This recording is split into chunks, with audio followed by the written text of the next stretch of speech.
I feel like you really got to get in like the back of the throat vibrations to get a good Godfrey going. It's Himalayan throat singing, but for Gilberts. Lo-fi Gilberts to chill to.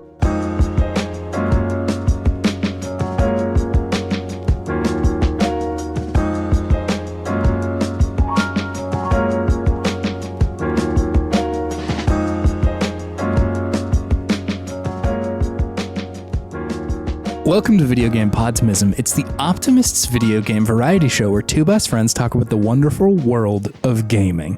My name is Chase, actually, still. And my name is still David. Hey. And Chase is not messing around per usual. You know he's not messing around when he just skips the banter in the beginning. It's just like, I'm just trying to get through this today. I was informed that David is a sleepy little guy today, and I also am experiencing a bout of sleepy little guyness. And so, I want to talk about some video games. I think is kind of just where I'm getting at.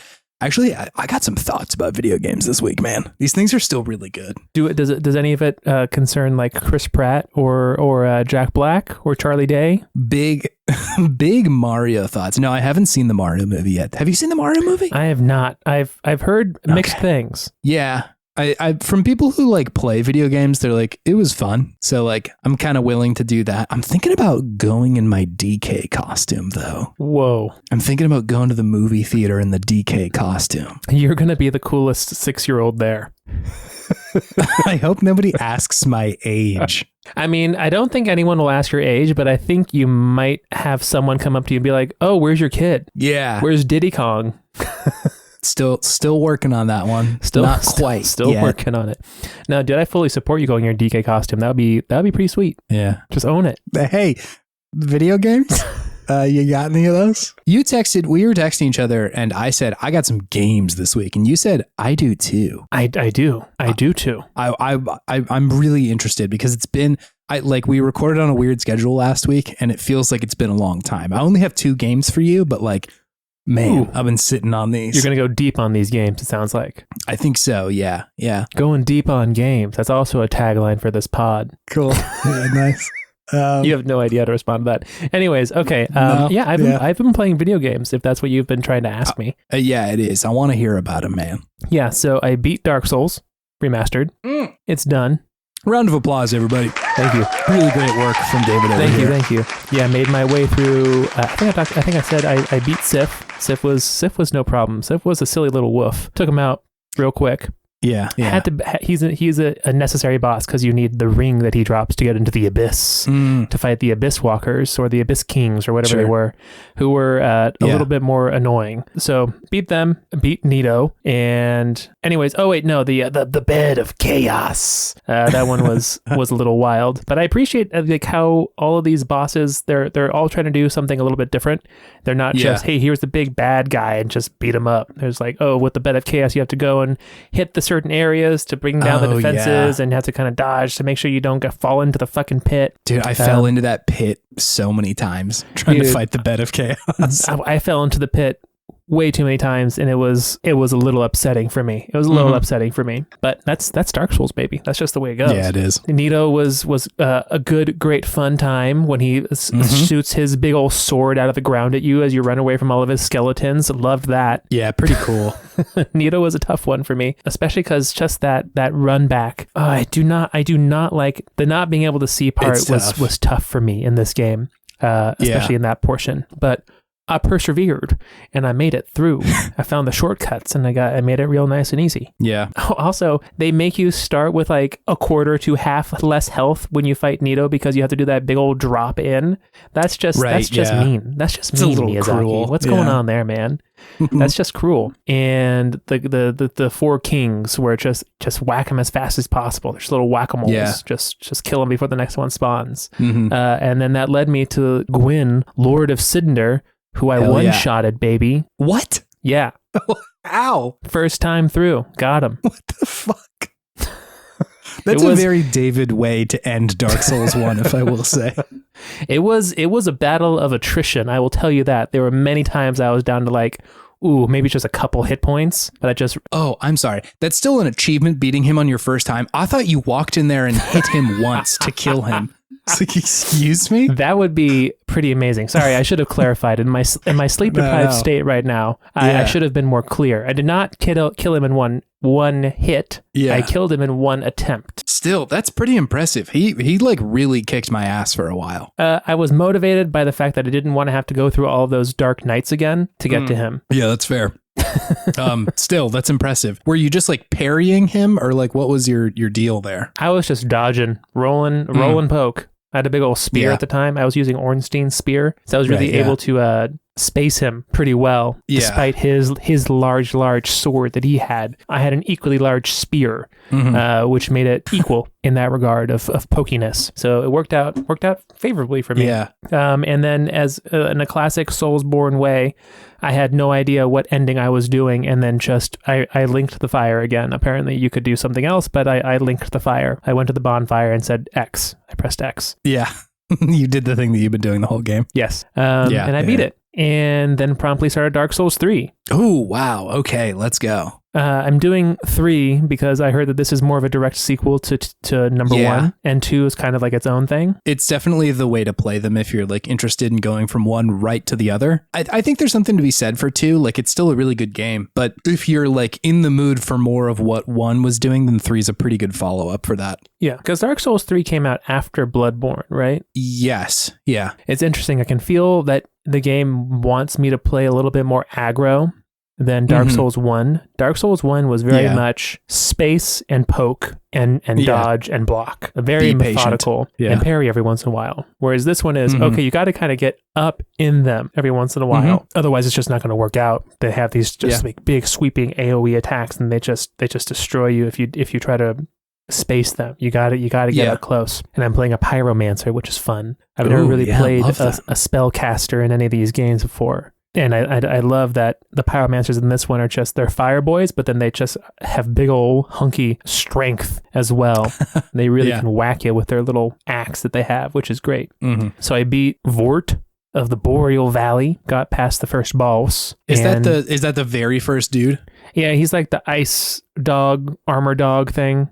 He's kind of like he kind of like has a similar design to Malekith from Elden Ring, but more armory and ice instead of death. Oh yeah, I remember this dude. This isn't like the very first boss that like you show up to before you get to like the shrine. Essentially, he's like the first like major like this is the end of an area. That guy was just a little training boss to show you that the darkness will just come out of nowhere and start doing some crazy shit with these mobs. I think that first boss is definitely, like you were saying, it is trying to teach you like you got to play a little faster here, because like that dude's not too bad if you kind of just keep hammering on him. No, you got to get like up underneath him. If you're underneath him, he can't really hit you, and you just hack away at his legs and his butt, and then he dies pretty quick. But if you space away from him, he'll just demolish you like pretty easily. He's got a lot of dodge. His quick attacks and his AoE and everything like that. So classic Soulsborne teaching me how to play with the first boss. So I'm feeling ready to go. Nice. I feel like Dark Souls 3 definitely has like a really good ramp for like their difficulty in this one. And I like every Souls game has the points where it's like, this is the hard one where you have to really try and get better at it. But I feel like specifically 3 is pretty good about like making each boss area and like the area after that like kind of incrementally more difficult. So it doesn't feel like too much all at once, or at least it did when I played it. No, I see that. Like the area I'm in now, the regular enemies just are like a little bit stronger than the area I was just in. They have a little bit more health, they hit a little bit harder, and they just feel appropriate for where I'm at. So it definitely seems like they're starting to kind of nail the difficulty progression, which is a hard thing to master in this type of game, I think. For real. Because you really have to fine tune it. Otherwise, you're just going to have these massive difficulty spikes, even if you just kind of throw off, just a couple, I don't know, hit points or multipliers or whatever with people's armor or attack. Yeah. So really enjoying this one so far. It just feels like a cleaner, more modern version of Dark Souls 1. I'm excited to see what the rest of the game has for me. Yeah. I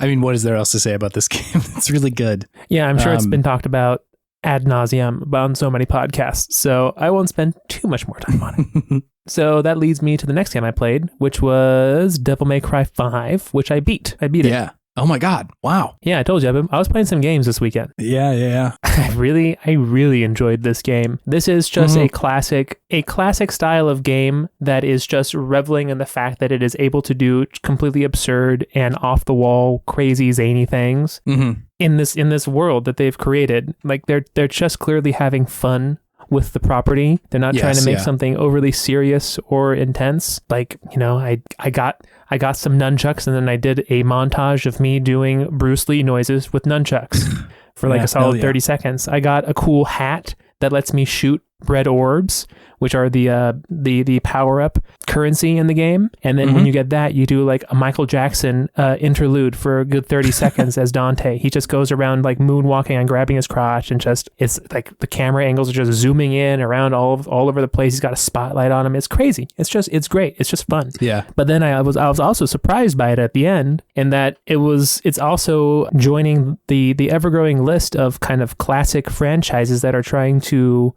reckon with kind of their somewhat toxic past, and trying to evolve and move on from that. So did you beat this game? No, it definitely didn't get to that point. So I'm kind of interested to hear about what was going on there. Are you able to speak about it without totally spoiling the game? I don't think so. But okay. Are you going to play this game? I think I will, actually. Okay, then I won't spoil it for you. Okay. But the ending does a really good job of kind of re-examining one of the main antagonistic relationships in the franchise, and recognizing that it is a toxic relationship, and that it's not appropriate, and that it shouldn't be this way.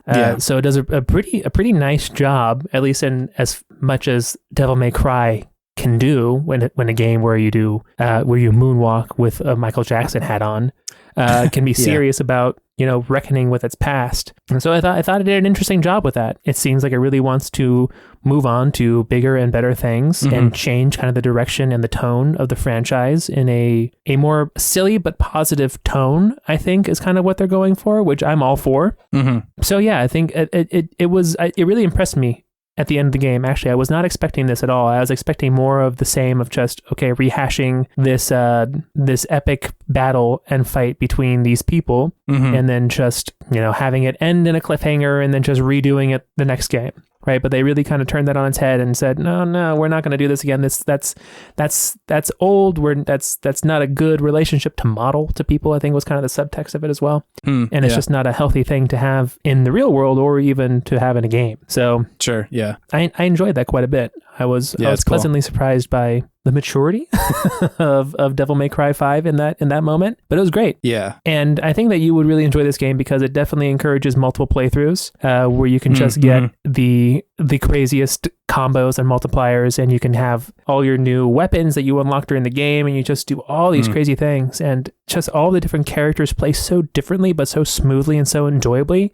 It really is a nice package that they made with this game, because usually when you have a game where you're using multiple different characters throughout different levels, there's usually one that is kind of the one you're always trying to get back to. Yeah. But in this one, it was really, each character had their own unique skill set and fun combos and fun things to do that were different than the others, and how, not just how you kind of move around, but also how you interact with the enemies and fight them. So I thought it's really interesting that they were able to make 3 very unique and engaging and fun combat systems for this game. Yeah. It's pretty impressive, actually, what they were able to do with that, I think. Let alone make one fun combat system. They made 3 that are all quite good, I think. So yeah, really impressed by this game. It was a lot of fun. That's cool. That's definitely, I feel like my experience of having games explained to me, or having someone tell me about the games that they've enjoyed, a lot of the time my experience is not, oh, I should go finish that. It's like, that sounds cool, but I think I'm okay. But this one sounds really, really good, and I do want to go back and finish this. Yeah, if you're someone who likes action adventure games, this is a game for you. Like, if you like platinum games, this is a game for you. If you enjoy even like Metal Gear Solid, kind of like if you're into the zaniness and the weirdness of Metal Gear Solid, this game might be up your alley. It's very unique and kind of a breath of fresh air, and something I didn't know that I still needed and wanted from the Devil May Cry franchise. And I'm really excited to see kind of where it goes from here, honestly. So I think it could go in cool directions from this point. I like that. That's cool. Hell yeah. Yes. That brings me to the last game I've been playing, which is hell yeah, more. A Plague Tale: Innocence. Is this the first or the second one? This is the first one. I think the second one's Requiem. Something like that. Some video game ass title. It's a very video game ass title, Requiem. But I'm playing the first one. I've only heard good things about this game. This is the game with the rats. This is the one with the rats. Yeah. You're in, I don't know, like medieval France, I think is what it would be. And you take on the role of this young noble girl as she escapes essentially like a catastrophe, almost an apocalyptic event that like comes down upon her town and her family. And you have to guide your little, at least right now for me, useless brother around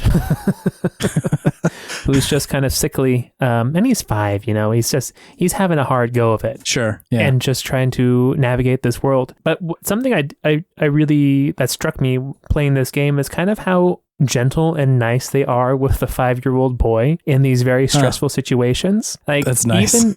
Even when they get upset with him, they're coming from a place of concern and like, we just need to really make sure that we're getting out of here right now and not doing anything dangerous. They're not like mad at him. They're just correcting him. So I think that's a nice, really positive way to demonstrate like how to talk to a young child. A child, right? Yeah. Even if they're doing something you don't want them to. So I thought that was really kind of sweet. At least so far in the game, that's how they're interacting with this young kid, and just kind of understanding that the last half they get pissed at him all the time. He just becomes the shitbag, just like, fuck this kid.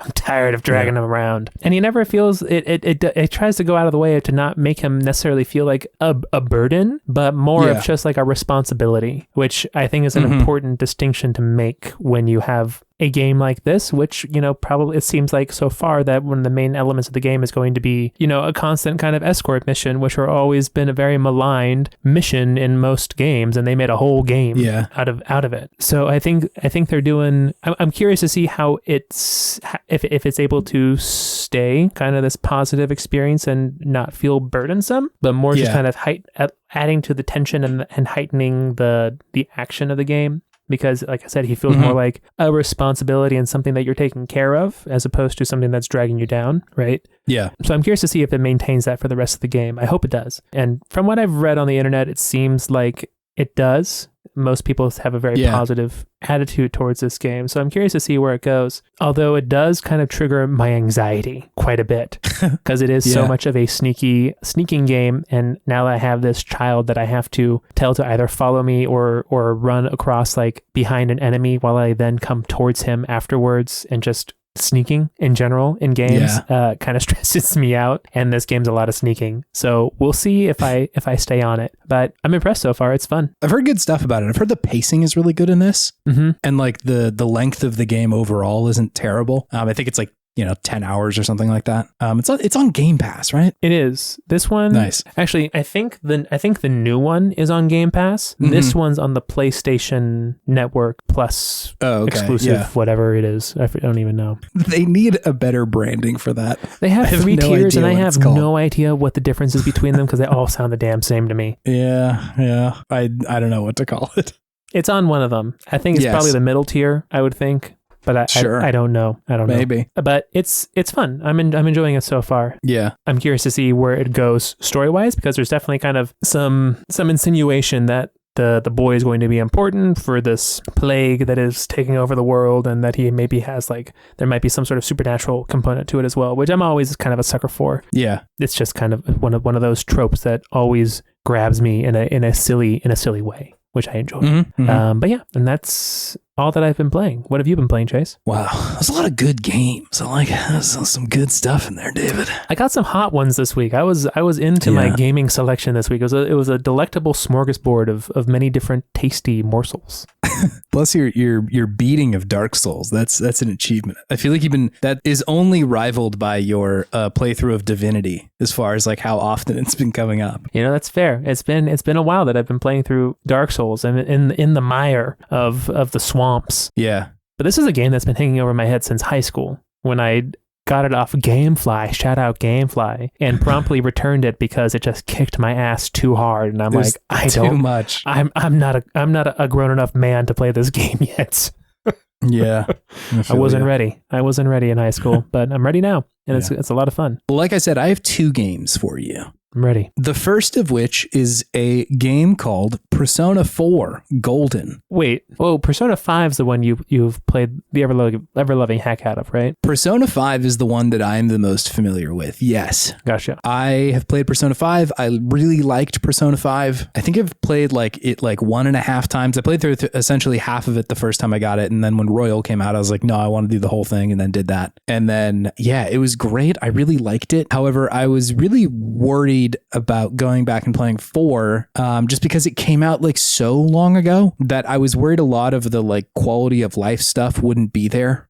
It came out on PS2 in 2008 originally. Persona 4 is on PS2? Yeah, it is really weird, which is bizarre again because PS3 was out by that point. It's not like that was a fresh, hot new console. Huh. And then I think where most people played it was the Vita. And then it has since gotten released as Golden on PC and a number of other places very recently. And I was just I had heard from people who really liked this series that Golden was also quite good. And so I was like, okay, well, maybe that's just for super fans or something that they're really into it. But no, I was quite wrong. It is very good. Oh yeah. I think the things that is striking me, or actually, let me back up. There may be some people who don't know what Persona is.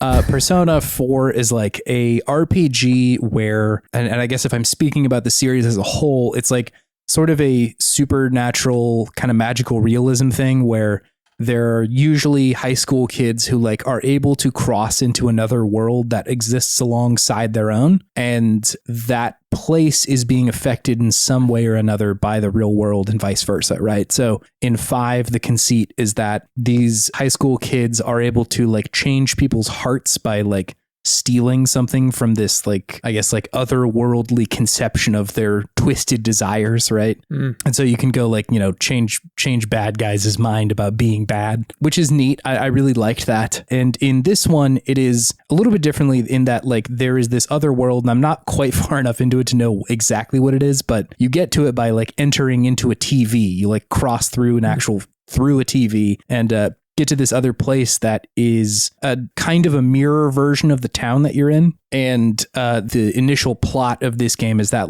there has been a series of murders that have taken place, and the first one that really is taking its time to be explained to you is one of your friends at a school that you just moved to. And so the plot kind of kicks off with well, how do we save her, and can we do it through this other world? Which is all very good. It strangely feels a lot like an inverse of 5, which I'm sure when people played 5, they're like, hey, this is kind of an inverse of 4.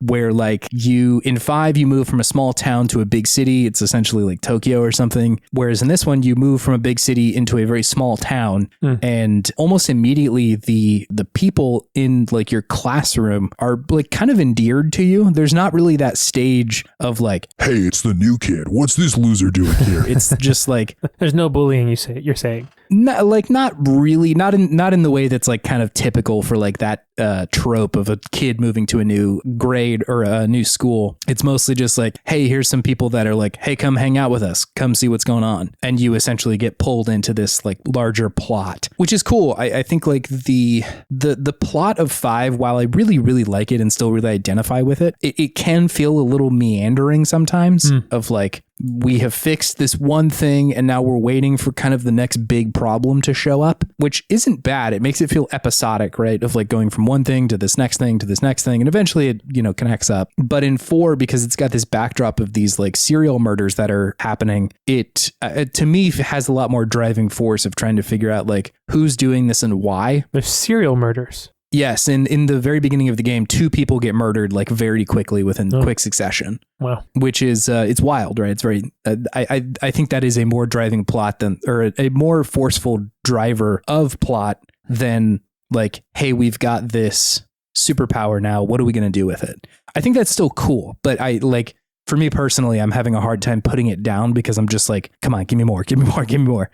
The actual way that the game part of it happens is that you go into these dungeons in the other world, and it's very what I would consider normal quote unquote RPG stuff of go into a battle, fight some dudes, level up, all that sort of stuff. It still has that very cool Persona thing where if you can find someone's weaknesses then you can exploit that and essentially like, take people down in a turn or two, which is fun. It adds a little bit of variety other than just like slam A until you win. Sure. Which is all great. It doesn't have the big sort of like bombastic palaces that are in 5 where like every room is really different. It's a lot more of like, here is a kind of procedurally generated dungeon floor, and you essentially have to like go through that until you get to the top, at which point like, plot happens, which isn't like it's not a huge step down.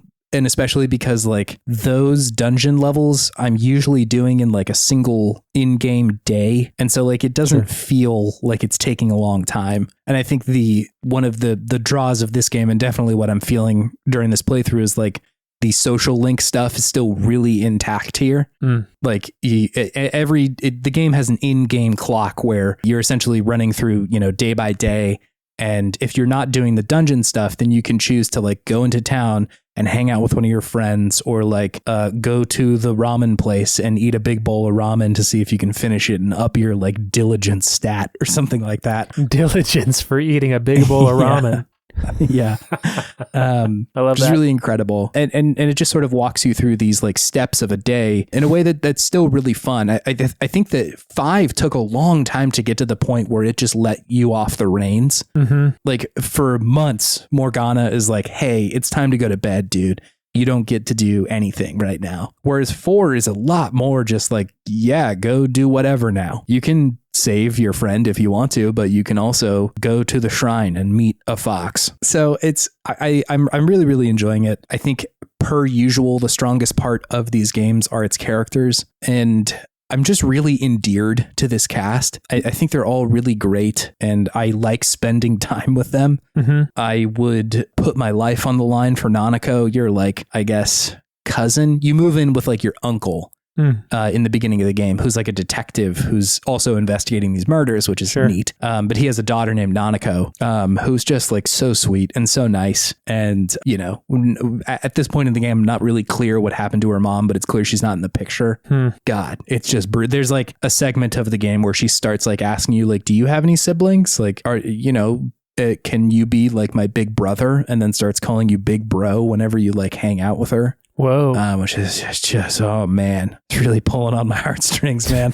It's really, really good. It's hard for me to encapsulate exactly like how much fun this game is. I was really expecting it to be like kind of a step down, but I think like the only stuff that's really glaring is just sort of like some of the graphical issues, or not issues, but just like it doesn't look as good as a game that came out in 2017, right? Sure. But it's still like totally serviceable. Like the character portraits are all really great, and the voice acting is still very good. Some people, my wife included, do not like the character Chie, which I understand might be a issue with the voice actress specifically, that like they changed her voice actress in the transition from the base version of 4 over to Golden. So you hear people talking about like, oh yeah, she's great, or like, oh my God, I can't stand her. So it's a different voice actress between Golden and the base version? Yes, yeah. Why? What happened? I don't know. I think that they must have just like recorded a bunch of the lines again. So they said, all right, well, let's just get somebody to do it again. And I don't have a problem with Chie. She's a little loud, but like, I'm cool with that. That's fine. So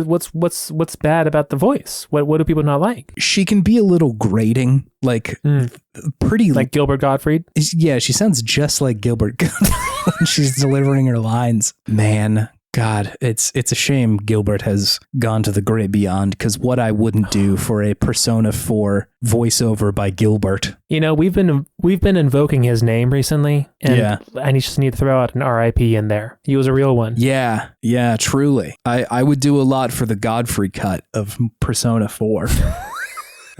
He just does all the voices. Every single one of them. There's no difference. It's just him. It's just him in every voice. Screaming every single voice line.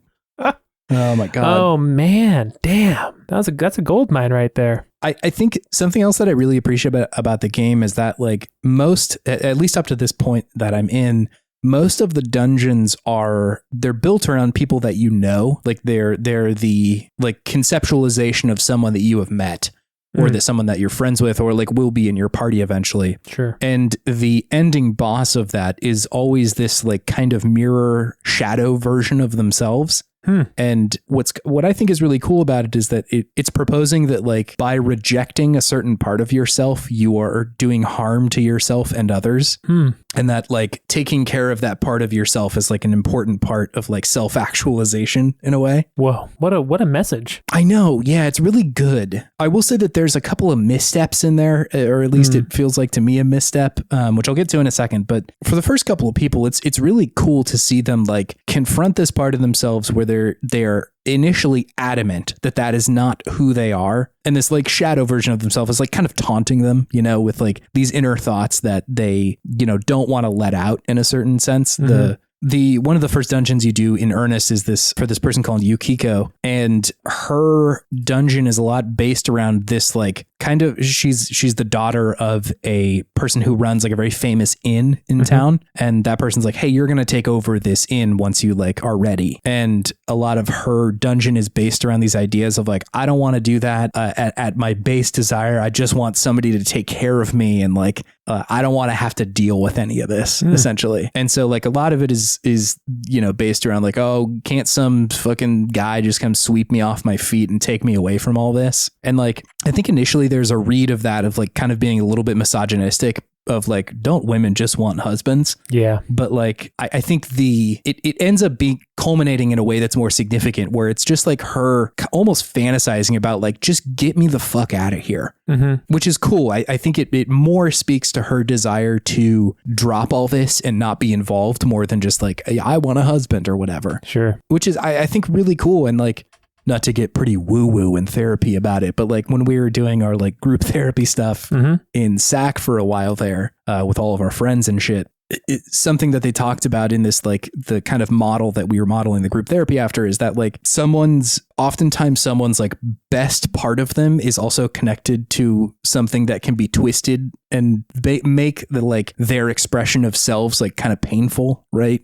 So like something that I would do very often is like, I am a person who generally is pretty empathetic and wants to kind of go with the flow in a certain sense of like, I want to make other people happy and like give people what they need out of a situation. But that can also oftentimes be very like self-sacrificial. Like I'm not telling somebody what I mean or what I need to say because I'm just like, oh, okay, whatever. Like, it's fine. It's all good. I don't need to bring this up. It's no big deal. Sure. When that is like definitely short, it is hiding myself from them, you know? I'm not being real with like what I think or who I am in that moment all the time. But also at the same time, there's a good part to that. So it's really interesting to see that in a game where it's very explicitly saying like, this is a part of you. And if you accept it, then you will be better. Which is cool. Like all these people kind of like after they fight this person, they're like, yeah, you're a part of me. And like, I'm accepting this as ugly as this is, or as hard as it is, I should say. Sure. And like usually afterwards, they're like, holy shit, I feel great. I'm going to take some action based on this, right? Like Yukiko is after that happens, she's like, hey, I told my parents I'm not going to inherit it. I'm going to like leave the city and go move to the big city after like I graduate high school. Get it, Yukiko? Yeah. And like initially she's like very scared of that proposition, and when she says it to you, she's like, oh, whew, that was a lot to even say out loud, but that's what I'm gonna do, which is great. It's very cool. I will say that there are pretty painful depictions of certain characters. Like there is a character named Kanji who on first blush is this like pretty brash and violent guy. You first hear about him when it's like, this kid's going around like beating up biker gangs because the like bikers are fucking with his mom's like textile shop or something. Oh my God, what a badass kid. Jesus. Right. Yeah. Which is cool. And I'm going to skip to the end of this section and then explain why the middle is very problematic. But like at the end of his dungeon, it's sort of this, the writers were so close to saying some really good shit where they're like, he has a fear of appearing too soft or like that the things he's doing aren't appropriate for like a man or something like that, which is like, you're so close. It's so fucking close. Because like at the end of it, he's like the shadow self is questioning all this stuff of like, what does it even mean to be macho? What is like manliness? It's all just this like nonsense performance that we've come up with, which is all great. However, the conceit of his palace is that he's actually just like a very feminine gay man. And the shadow thing that he's hiding is that he's gay, which unfortunately I don't think is like true, really. They use that almost as like a device in the plot. Sure. It's not like that is a part of who he is and he's trying to hide that from people. It's almost like, well, I'm trying to hide that I'm feminine, which means that I'm gay. But if I'm not feminine, then I'm also not gay, which is just like such a bad understanding of like of homosexuality. That whole thing. Yeah. Like it's so poorly written there. It's real PS2 era ass interpretation of sexuality. Yeah. Yeah. Which it was just kind of hard to play through. And like, again, some of the like social links that he has with other people in this game are like so touching and so real and are earnest in a way that I don't find in a lot of other games. But then like, he's speaking like a lisp in his dungeon and stuff like that. And it's like, come on, dude. Like, these are just based on such like kind of painful stereotypes. And like, again, it's if that was who he was and it was just like the base part of him, if that's who he was, then I think that will like lean into that, right? But to use it to say like this character is hiding that he's feminine and therefore sort of suggest like, well, then he must be gay. But then like if he just accepts the part of him that wants to knit, then he won't be gay. It's like,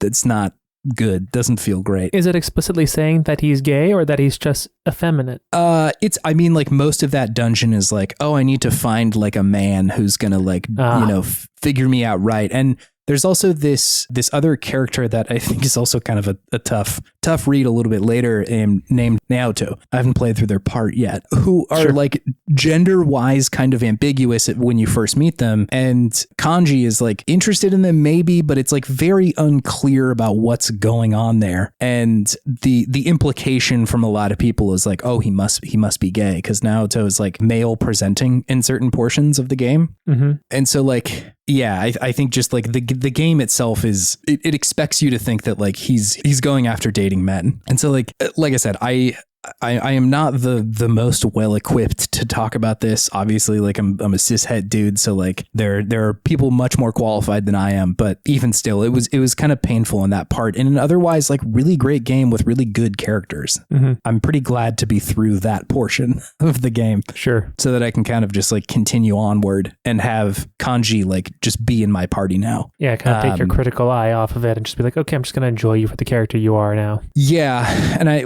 think that there are still some painful things in it, but sure.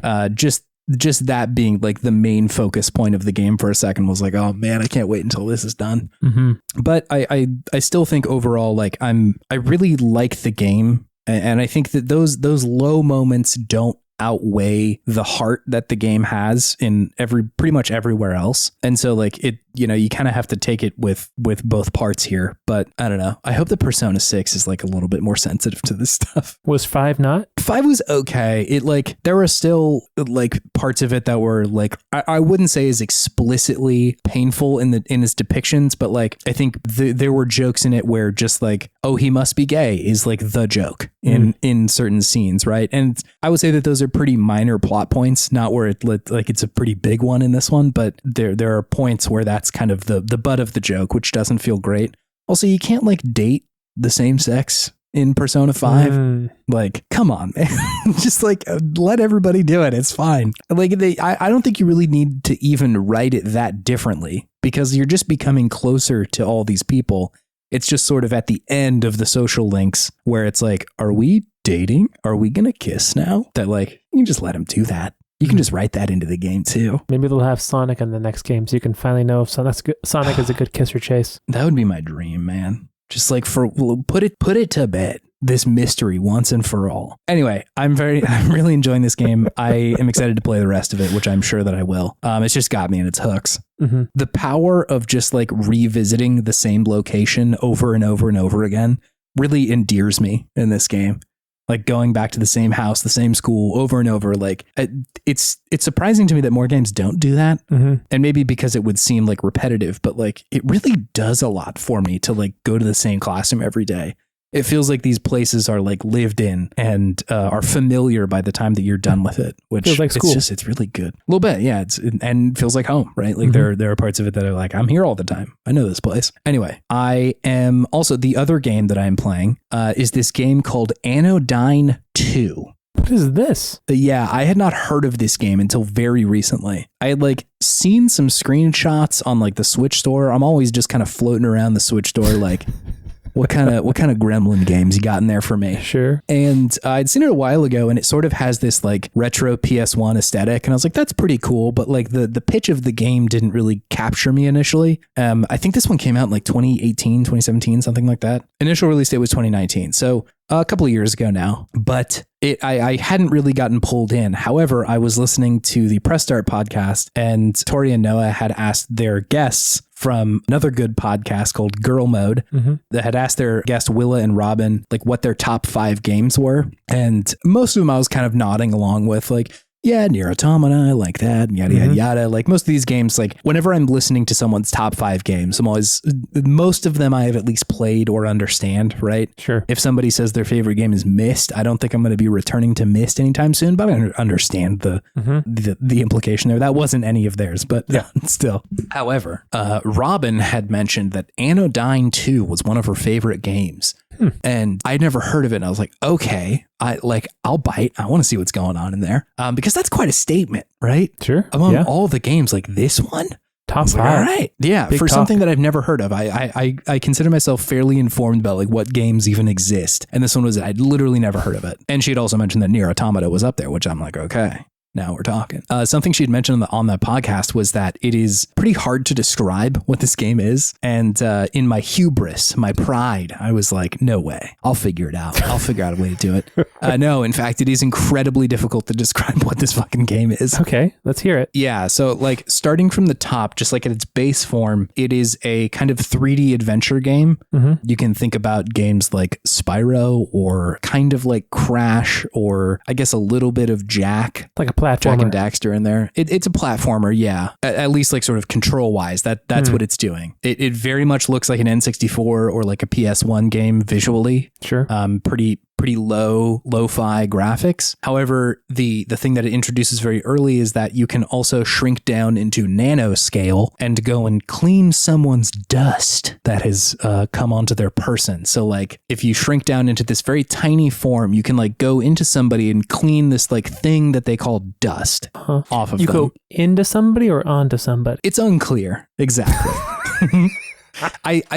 I'm sort of thinking about it like kind of a like Psychonauts sort of deal where you like are entering into like a manifestation of their brain kind of. And so you go in there and the game very quickly turns into like a top-down 2D Zelda looking game where you have this like kind of vacuum thing that you're using to solve puzzles and like suck up blocks to shoot at people and stuff like that. And typically at the end of those levels, there's like a boss, a big dust boss that you have to beat. And so you do that, or I should say, and that is the 2D portion of the game. The story is wild and bananas and hard to explain, but I will do my best. Essentially, you've been created by, I think it's Palisade is the character that I'm thinking of. It's like this and another character, which I'm totally blanking on their name, but they essentially bring you into the world. They're like, hey, we're going to like bring you into the real world now. So you do like kind of a tutorial area that's like maybe sort of a metaphor for birth. And it's not really clear what exactly is going on there. But you do that, you come into the world and they give you this explanation that you do that, you get birthed.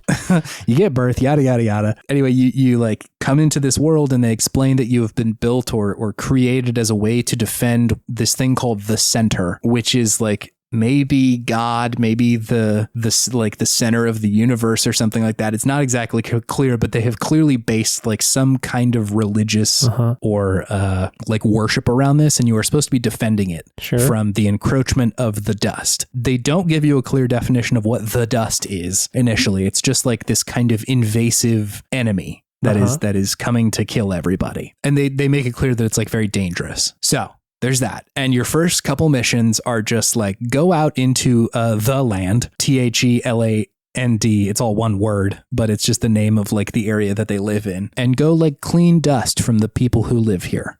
So you go and talk to people, and every now and then one of them will be like, please clean my dust. And then you shoot your little laser beam and shrink down into nano size and go into the Zelda world and clean their dust. The game gets really surreal, really fucking fast. Like that seems pretty simple at first, but the game is already hitting you with like such surreal dialogue and visuals and everything that's just happening so quickly. And then as the game goes on, it just gets wilder and wilder, and like pretty quickly has you questioning like, what am I doing? Why am I doing this? Mm-hmm. And there is like loss and sort of heartbreak in certain portions of this. The game is very earnest and also very funny. It knows how to take itself seriously and like when to actually like have an intense moment. And I'd say in each one of these like quote unquote levels where you go to clean some dust, the game is telling you kind of this like small little story while you're doing that, like who this character is and like what their deal is, which I think is really neat. And the point being like this game is about a lot of stuff. Uh-huh. And I think it is intentionally incredibly surrealist. And I mean that like in the definition of like the art form, right? Like it is intentionally showing you images that are kind of confusing and surreal and popping back and forth between like different kinds of games. It is super comfortable in the way that Nier Automata is comfortable with like totally changing genres on you out of nowhere. Mm-hmm. You know, like it is a 3D game at one point, then a 2D game, then a text adventure, then like an isometric game out of nowhere for like 10 minutes. And then they totally ditch that again, which is all really good. And like, I just don't know that I've played a game like this before. I think that the retro sort of aesthetic that people use a lot of the time, which I really like, I really love, usually isn't used in a way like this. I think that, so sort of a side topic here, but like in games of this era, like of the actual PS1 and N64 era, I think games were asking the player to engage with metaphor really often. Mm-hmm. Like, I think an obvious one is like, say you're in Hyrule Field or something like that in Ocarina of Time. I think the travel from one point to another is kind of a metaphor for the journey that Link is going on, right? Like, sure.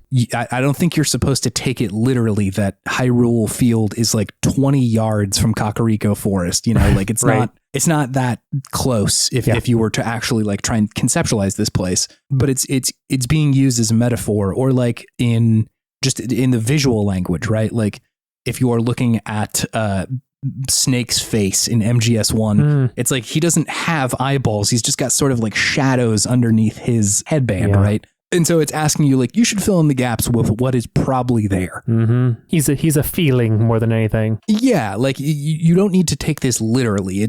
He probably has eyes under there. And I think games are usually of that era are usually asking you just kind of go with whatever is expected here, right? Meryl has features. She's not just a flat face with and sort of like painted on expression.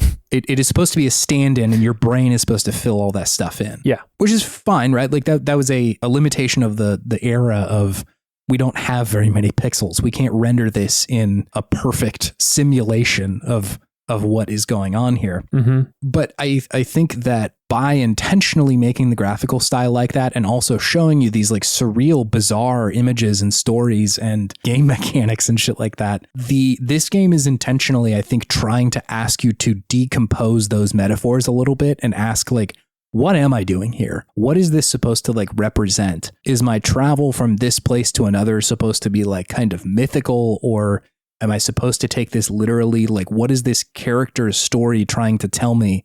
Am I actually going into their brain or something to clean this dust? Like, what is this process? And even visually, like all these characters, like some of them are horrifying to look at. And so it's like, what is this even? Like, is this how a child sees it? Because you're playing this character Nova, who like is young, like they just got brought into this world. And so am I supposed to understand that like they just see people like this? Or anything like that, or like how is this metaphor being built in their own head? Sure. Which is just like so good. It's such a good approach to video game making, where it is, at least my experience playing it thus far, is that it is asking you to question what all of this means in a way that is not just BioShock, right? It's not just like, think about the actions you did because we told you to do them, right? It's not that. It is intentionally kind of like confusing the visual language and throwing a lot of proper nouns at you that the game is like kind of expecting you to roll your eyes at sometimes. Like there's just so much shit being conveyed to you in the beginning. And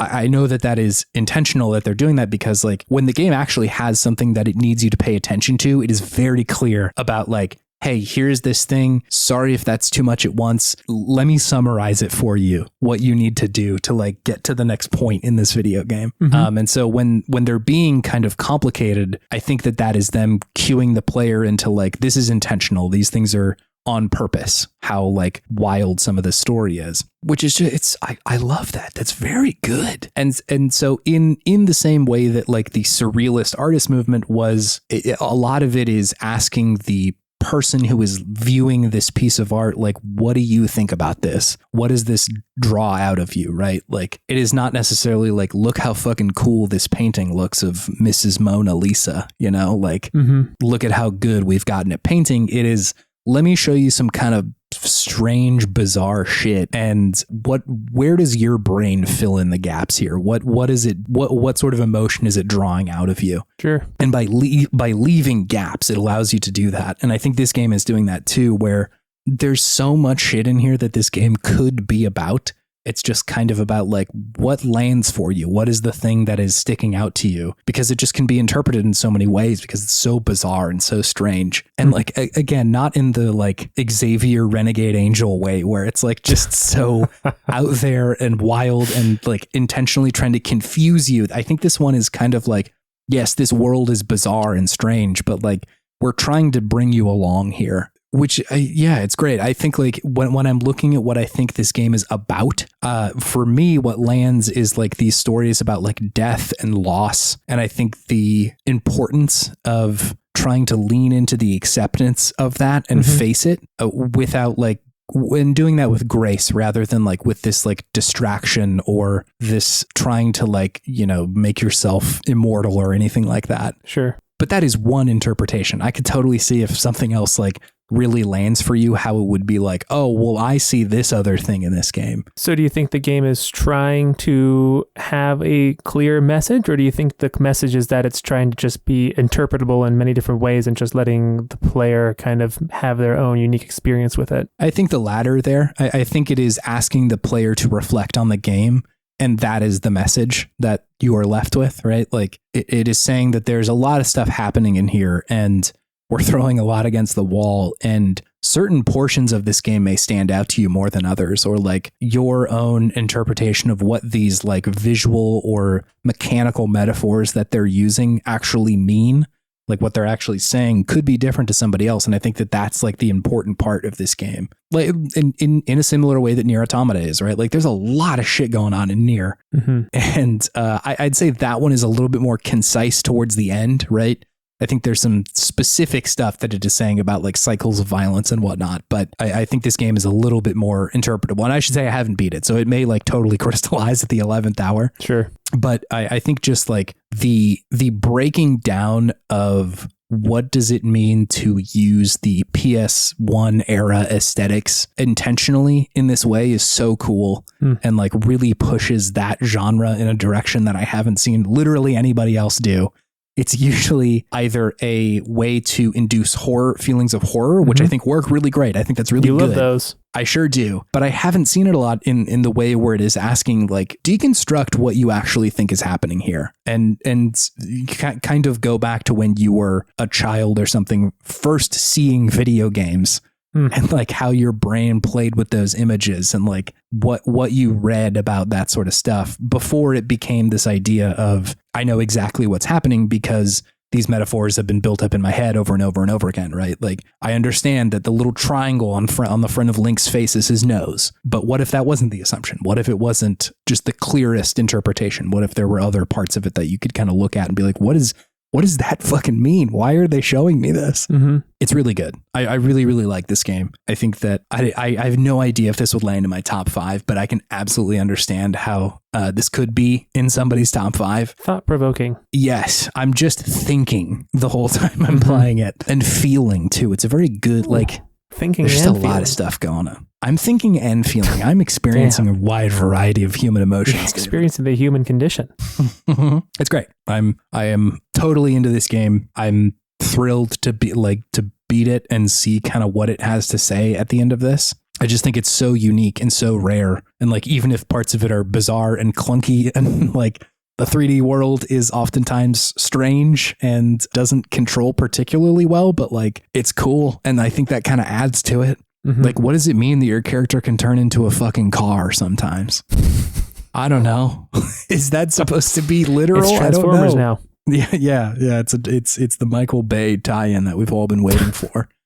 So I think if anybody is into these more like experimental games and you're kind of okay with going along for the ride, this game is like really, really good. Mm-hmm. I think it's so smart that they take like the actual game mechanics of it and make them fairly simple. Like when you're in the Zelda world, you don't have a lot of points of interaction. And in the 3D world, like you can jump and turn into a car and go faster. But like a lot of the actual bottom layer mechanics are like pretty straightforward, which is really cool. I think that's really smart because there's just so much other shit going on that if you tried to also make that bananas, that it might kind of jump the shark and get too confusing. Absolutely. But it's good. It's really, really great. This is where I would say my Podtimistic thing. I didn't write one down. Actually, I think I do have one. There's a thing that happens in Anodyne 2 at some point where the game explicitly asks you, hey, if you're feeling uncomfortable right now, you, the player, like it says, hey, you, yes, you, the person playing this game, if you're feeling uncomfortable, you can take this route over here and you won't have to see like kind of the spooky thing behind the door. But if you don't, go through the left door and figure it out. And it's like a integrated sort of content warning. And so I think mine just might be content warnings. Sometimes that's pretty nice to have in a game. I'm not somebody that really like always, I don't always need that. But when I do, I'm like really thankful for that. Sure. It's been rare that a game has done that, but like I could have used a content warning at the top of like Euphoria the first time we were watching that. Just the sheer amount of drug use and like drug users doing whatever they needed to do to get drugs. I was like, yeah, that sucks. I don't think I can actually watch this one. It's intense. So like I really appreciate when games do that because like every lived experience is a little different. So like, yeah. If something is too much, I think it should be an option to just be like, I'm actually going to take the safe route and not do this thing and still play the game. And that's like an option available to a lot of the things. I think Eichenfeld had pretty good content warnings where it's like, you can turn those on and it will pretty far in advance say like, hey, here's the thing that's going to happen. And if I remember correctly, you could skip portions of that game based on that. Mm-hmm. But it is kind of nice to have that in there. So yeah. That's my Podtimistic thing, David. What's your Podtimistic thing of the week? That's a great Podtimistic thing. My Podtimistic thing is reckoning with a toxic past. Hell yeah. Damn, we are feeling in this episode. I love that. I love it that games are doing that nowadays. Yeah, me too. It's just such a clear indication of the maturation of the medium. So it just makes me feel good that people are being cognizant and reflective about what they have shown and modeled in the past, and they're trying to make amends and right some wrongs and just change it up and make it more modern and positive, which is kind of what this whole entire thing's about right now. It's cool that Devil May Cry can do that because like it is such a over the top series, like I think in the case of like God of War, it became a incredibly like quote unquote serious game. Yeah. To reckon with itself. But I really like the model that we can also still be ridiculous and over the top and also like be considerate and thoughtful about what is happening here. Yeah. And just to be clear, they don't reckon with it the way that God of War does. It's more hey, that was kind of dumb that we did that before, isn't it? And now we're doing something different. Yeah. And like not every game has to be God of War, right? But I think it is interesting to consider your past and like think about it and have some kind of commentary on it. Absolutely. Again, Final Fantasy VII Remake, shouts out. Shouts out. Doing a great job over there. Oh, cool. Hey, do you want to move on to our main thing, David? Yeah, let's do it.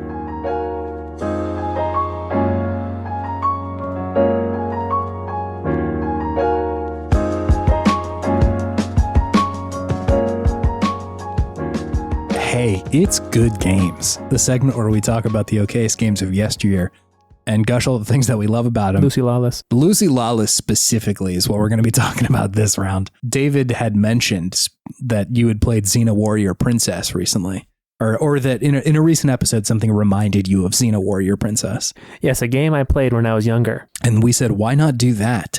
Which we're going to. And man, I've watched so many YouTube videos about Xena in the past couple of days. Oh, really? You're a Xena expert now, huh? I wouldn't call myself an expert because there are a lot of real dingus takes that I had going into this about like, what's this show about? Hey, are the main two characters maybe in love with each other? Only to find like I said that and just an avalanche of fan fiction fell out of my like ceiling and onto my body, crushing me under the weight of the sheer amount of fan fiction in there. I've always been under the impression that it's a big nod and wink sort of situation. They call each other, this is Xena and Gabrielle in the show, they call each other soulmates. They kiss a lot in the show. Like it is pretty on the nose and in every way other than just saying like, yeah, that's my girlfriend. This is 90s representation. Yes, yeah, is very bizarre. But yeah, like I watched that show when I was 10 and I haven't watched it since or really talked to anybody about it since. And so like I'm coming into it with the understanding of literally the year 2000 Chase being like, hey, this show is cool. She has a sick sword and a cool circle thing she throws at people. Chakram, please, Chase. A chakram, yes. But hey, let's talk about the video game real quick. I'm gonna hit you with some hot stats. Hot stats. Hot stats. Xena Warrior Princess came out October 5th of 1999 for PlayStation 1. There was a Game Boy Color version, I think, but it seemed vastly different than this game. Yes, I would think Let's so. see. Different hardware. Unless somebody was making the wildest Game Boy Color adaptation of all time. The draw like distance is like incredibly well. Just like a 2 inches. That's it. Yeah, you get nothing. It was built by this in-house development unit called Universal Studios Digital Arts, and so far as I could tell from Wikipedia, this is the only game they made. Wow. That, like some of those people got rolled into other development teams eventually, but like that as a unit, this was the only thing that they built. Dang. I do have a review of this game by Joe Video. Okay, show it up. Show it up. This one, in keeping with the sort of like quick episode that we're doing today. Blink it and you'll miss. Blink it, huh? Blinks it and Blinks the cat and you'll miss this review. I took Joe Video's review, which was originally in French, ran it through Google Translate a number of times, and then spat it back out in English to really get an artist interpretation of what they were saying. Joe Video said, Xena is not a good game. Ideas make sense, but some of them don't really make sense. Turn off the light. And that's 11 out of 20, David. That is such a short review. Say it again one more time. Can I hear it all? Yeah. Xena is not a good game. Ideas make sense, but some of them don't really make sense. Turn off the light. That middle bit sounds like a Jaden Smith Twitter quote. Yeah, from like 2013, old head era Jaden. It was a fast one. This one felt the most like poetry that we've had in a while. It's almost haiku-ish. Yeah. I was wondering if you were counting the syllables in there. It's got that cadence. Evened out. Turn off the light. Yeah, turn off that light.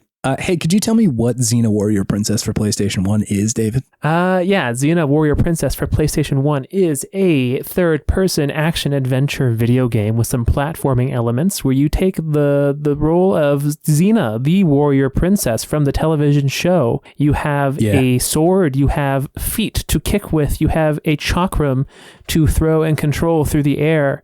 You have different little power-ups you can get, like a big shocky hand of Zeus or a super chakram that goes around and hits people. You go through like pretty much like corridor levels essentially with some interactable bits throughout them and some pretty interesting kind of little set pieces as well, which are fun, I thought. But you know, the levels are pretty quick. They're like 3 to 5 minutes, and you can get through. And yeah, you just go through these levels and try to get Gabrielle back and beat whatever. I don't even remember the name of the big villain in this one. It's something crazy, something Greek. It's all Greek to me, but yeah, it's an interesting little game. Damn, that was really fast. That was really concise, David. And my brain is working overdrive right now. Yeah, no, you got it. I will say, I was not expecting to have this good of a time with this video game. Dude, this game kind of rips, right? It kind of rips.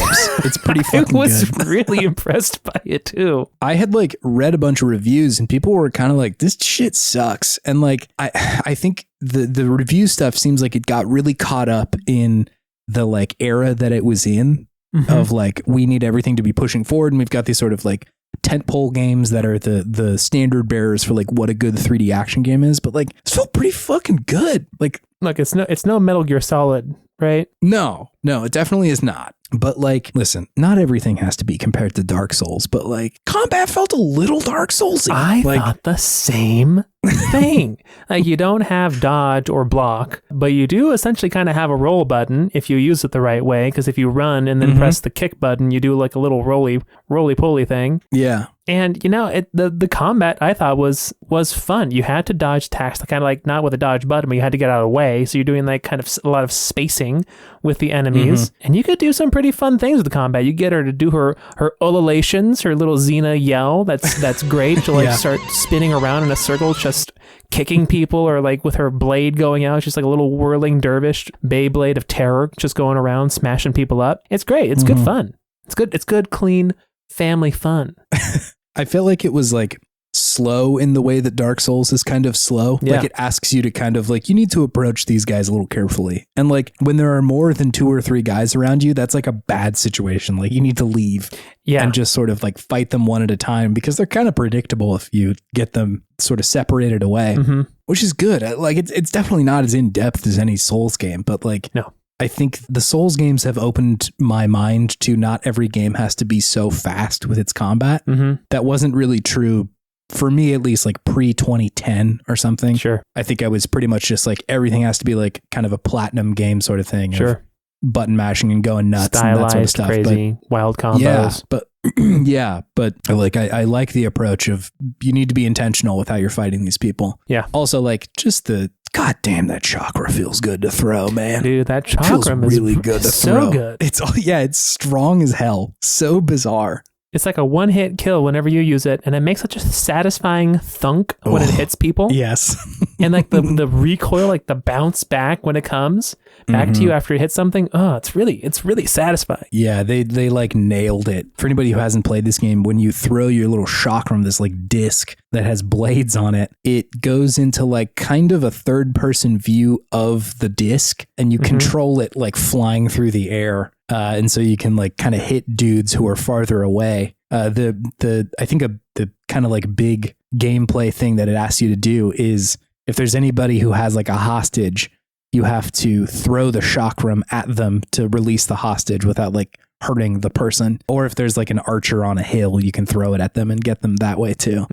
But man, that mechanic just fucking nailed it. It feels so good. Yeah, they really made that one feel great. They knew what they were working with the chakram. They knew that was what people really wanted to be using in this game. Yeah, I was surprised. Like, I don't know, it felt like kind of just a fun adventure game. I think even more so than like Mark of Kree did when we played that. Sure. I think Mark of Kree was very interested in like the experimentation it was doing with the combat system. Whereas I think this one is like, it's not simple. I wouldn't call it simple, the combat, but it is more simplified than Kree. Yeah. And so I think the draw of it is this sort of like adventure that you're going on, and like the levels are all kind of segmented in a way where it's like fun to run through this like burning village and then onto some other area. Plus like the game gets pretty wild pretty quickly. It does. I don't know how far you got, but like one of the earlier levels is like you go to like this island with a cyclops on it. It was just like hurling boulders at you. That was good. You really felt like that you were under attack and under siege by this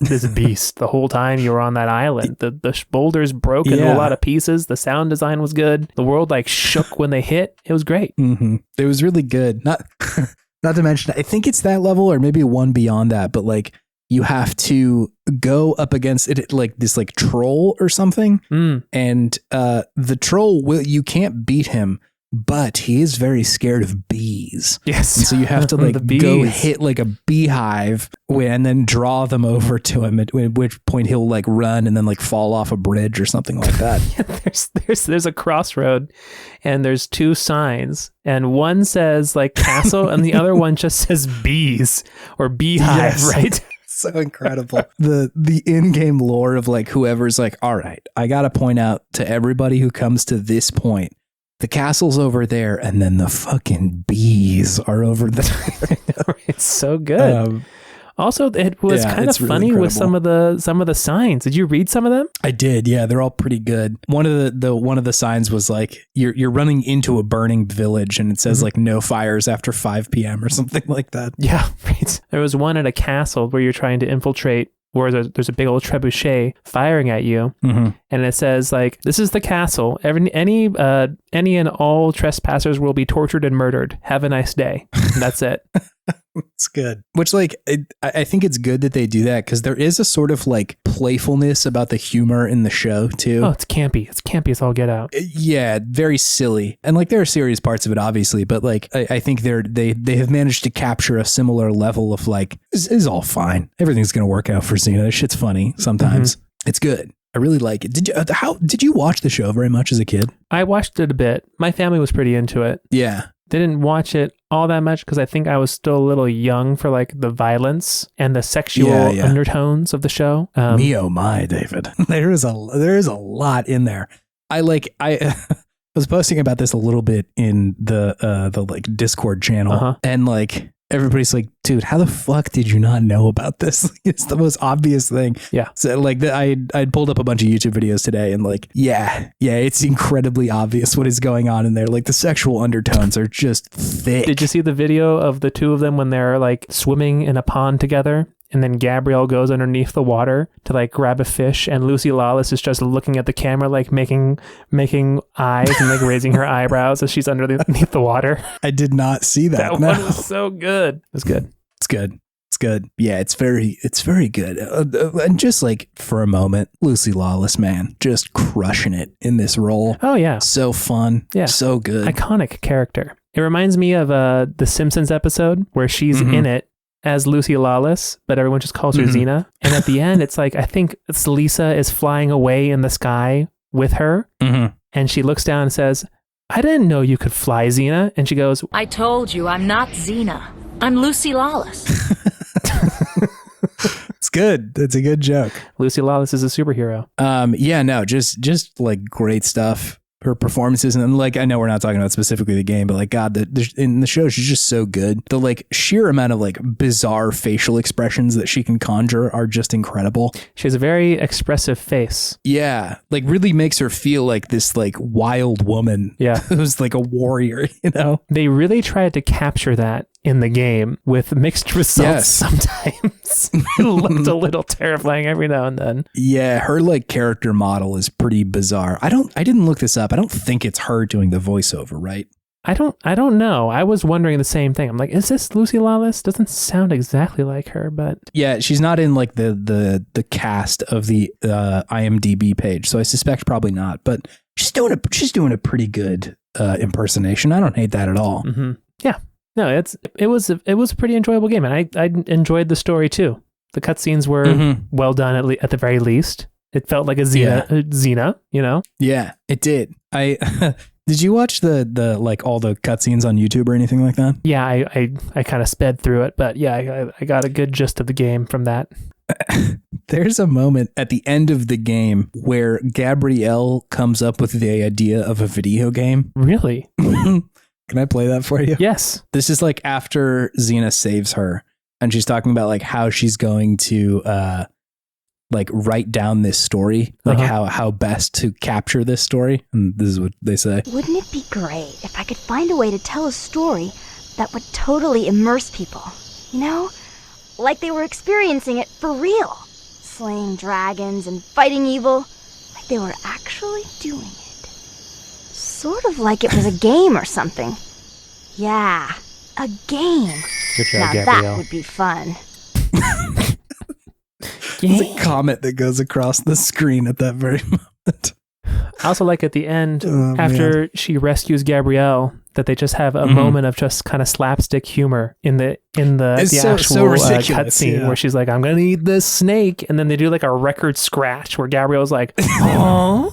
There's an actual record scratch, or was it like a car crash? There's something bizarre. I don't think it was a record scratch. I think it was like a car crash or like a honking horn or something just totally out of left field. It was great. I was like, this is so absurd. I found it. It's this part.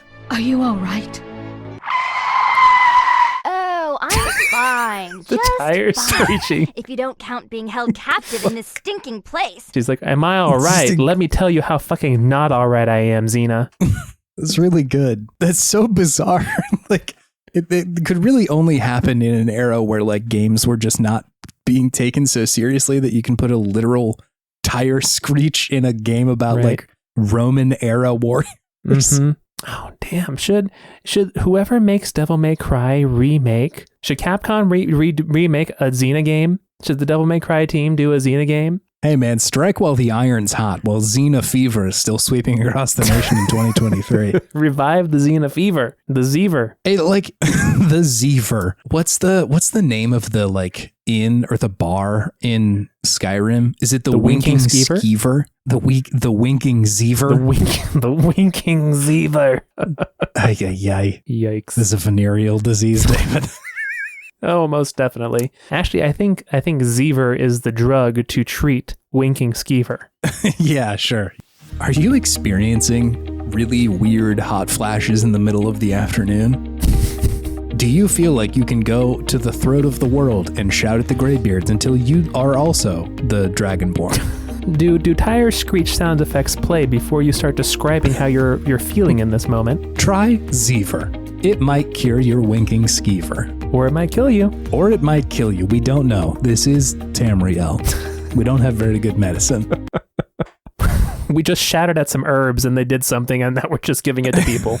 We crushed out a bunch of Nern root and put that into a bowl, so I don't really know what this is going to do. It's going to do something. This game is good. They could not easily, but the third-person action genre has evolved so much, they could definitely do a really good Xena game. I'd be into it. I like Xena as a IP. Yeah, after discovering that it's like pretty sick actually, and there is a significant amount of queer representation in everything other than name. Yeah, is I would be into a Xena game. Yeah, we just won't talk about Hercules, unfortunately. No, dude, the dude sucks. Yeah. Sorry, Hercules, you're out. Sorry, Sorbo, is that his last name? Yeah, Brian Sorbo or something like that. Kevin turned into names. A turd. We should just go back and take the Hercules from Disney and then just put it into all of his roles and just have like some weird animated character in with Xena. Or we get the Godfrey cut and just get Gilbert Gottfried to replace Hercules. Gilbert Gottfried voicing Disney's Hercules in a Xena game? Or it's just Gilbert Gottfried in Hercules armor. As playing Xena? playing Xena, playing Hercules.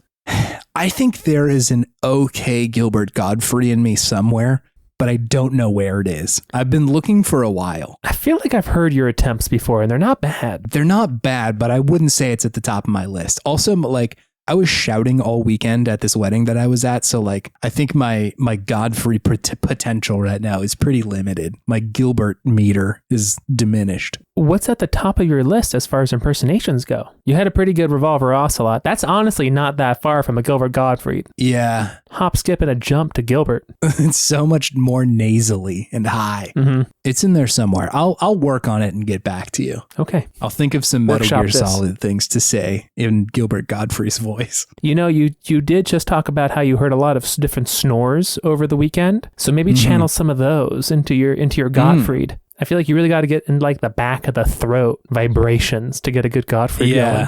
It's Himalayan throat singing, but for Gilberts. Lo-fi Gilberts to chill to.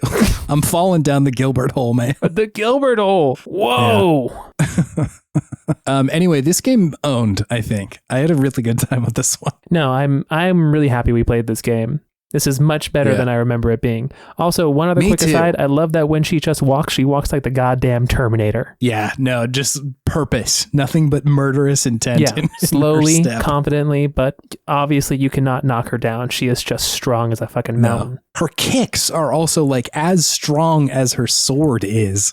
Yeah. It's just bananas. It's so good. There's so many good things about this game. Anyway, Xena Warrior Princess. Pretty good. Pretty fun. It's a good game. Good game.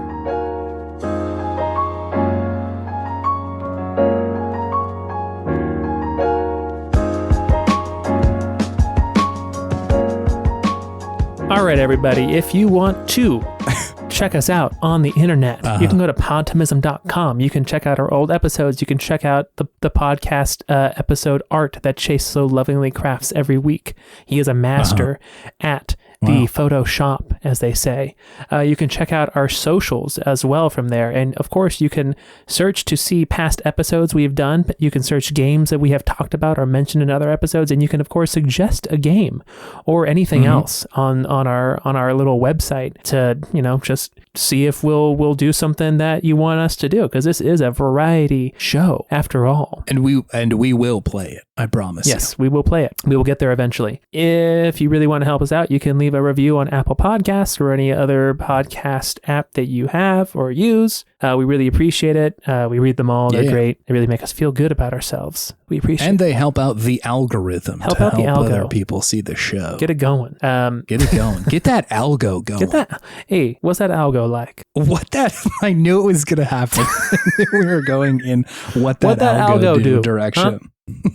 Hey, I'm getting derailed here. Okay, anyways. No, it's okay. If you want to help us out as well, another way you can do that is to spread the good word of Podtimism. Introduce us to your friends if you want. If you don't, that's fine. If your friends like us, great. If they don't, that's also fine. But we just really appreciate any sort of word of mouth that you would be willing to provide. Yes. This is, of course, also your mandatory scout out of the week. Truck Thulu is taking the world by storm. People love Truck Thulu. Truck Thulu is a thing. It will continue to be a thing, and maybe there'll be some old things thinking about Truck Thulu in the future. Keep your ears open to new episodes of the pod for more Truck Thulu content. Keep your wheels on the ground and keep your doors open. Can I get a honk honk? Can I get a honk honk? Honk honk. I imagine it like magnitude. Magnitude, yeah. No, that's definitely the idea. And last of all, thank you, dear listener, for spending your time with us. This is your free time that your ears have to do anything in this world that you could do with them. And you choose to listen to us. That's pretty amazing to Chase and I. We would do this if nobody listened. And it's pretty wild that we have a lot of people listening now. It's great. We love it. And we love doing this. So thank you. Yeah. Thank you so much. We had our best month yet last month, which is cool as far as just like sheer listenership goes. So thank you for that. That is cool. It's humbling and cool, and I'm very grateful for all of you. So yeah. Likewise. Raise my hand. That's it. Raise my hand. Mm-hmm. Yeah. Chase, are you willing to bring us back to the world of video game wisdom? Yeah, man. Fuck Kevin Sorbo. All my homies hate Kevin Sorbo. All my homies hate Kevin Sorbo. That's the gaming wisdom of this week. Sorry, Sorbo heads. This one's not for you. If Kevin Sorbo comes over and makes fun of any of my friends, he's about to be a Kevin Sorbet because I'm going to smush him up real fast. What rhymes with Sorbo? If Kevin Sorbo comes into my house and makes fun of any of my friends, he's about to be a Kevin Gorbo because I'm gonna tear this guy apart. If Kevin Sorbo even thinks about me wrong, he's about to be Kevin Snorebro because I'm a just smack him around so hard. Beat him up. Yeah. He's going to be so sore. If Kevin Sorbo comes into my house and makes fun of any of my friends, I'm going to show him the Kevin Dorbo and ask him to leave politely. Get out. Here's the Dorbo, Sorbo. Now get. If Kevin Sorbo says anything uncouth to anyone around me, I'm going to get in my Kevin Zordbro and just fuck him up Power Ranger style. Here we go. Oh, yeah. It's a Power Rangers joke. That's good. Yeah. If Kevin Sorbo comes into my house and makes fun of any of my friends, I'm going to spread some Kevin lore about his dark arts studying. Him and Nito from Dark Souls are best friends. That's the new Kevin Lorbo. That's too cool for Kevin Sorbo. I was going to say spread some misinformation about his shitty thoughts, but he already has those. That's already Kevin Lorbo. Ooh, spread some misinformation about how he's actually super woke. Yeah. And then ruin all of his cred with his conservative followers. He drinks Bud Light and Jack Daniels still. Bud Light. Drinks so much, but he's a big Bud Light head, Kevin Sorbo. Yeah. If Kevin Sorbo comes into my house and makes fun of any of my friends, I'm going to force him to play Kevin Sporbo, a not very good video game from dunking on back in the day. Spore. Caught in the crossfire, man. Yeah, sorry. I can be a little unpodtimistic at the end here. Only the real fans are hanging out for this part. If Kevin Sorbo even thinks about stepping foot in my home, I'm going to give him the Kenneth Snorebro, because I'm just going to fall asleep in disrespect to his presence. That's how unscared I am of Kevin Sorbo. I'll fall asleep if you are around me, sir. Kenneth Snorebro is the name of this episode. Kenneth Snorblacks? It's nothing. We're falling apart. Have a good week, everybody. All right, see ya. Bye. Bye-bye.